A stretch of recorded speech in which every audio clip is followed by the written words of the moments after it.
Poi Nico, sei pronto per il Gargano?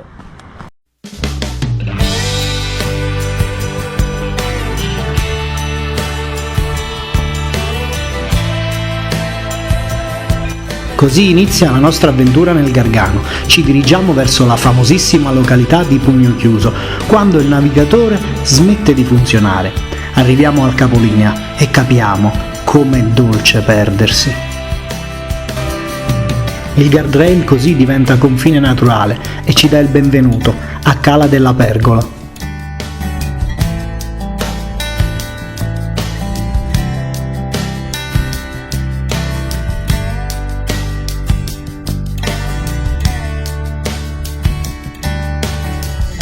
Risalendo poco più sopra scorgiamo la Torre dell'Aglio, una delle tante fortificazioni a vedetta sul mare.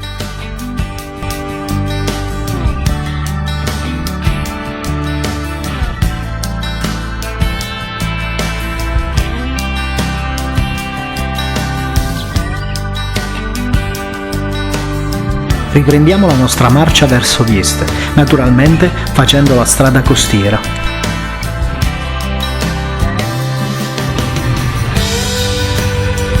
Ancora un'altra piccola sosta ad ammirare la baia di San Felice con il suo arco.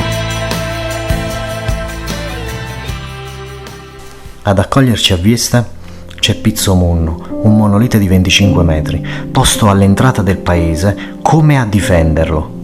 La leggenda narra di Pizzo Munno che era un giovane bellissimo e andava per mare. Le sirene della baia erano stregate dalla sua bellezza e lo volevano per sé, offrendogli la vita eterna.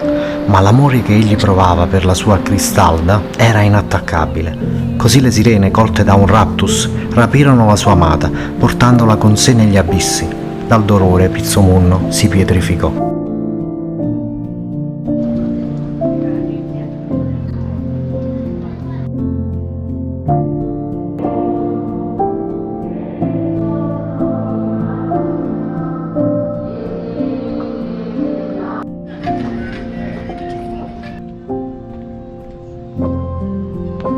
Nei pressi della cattedrale di Vieste ci imbattiamo nella Chianca Amara, la pietra amara.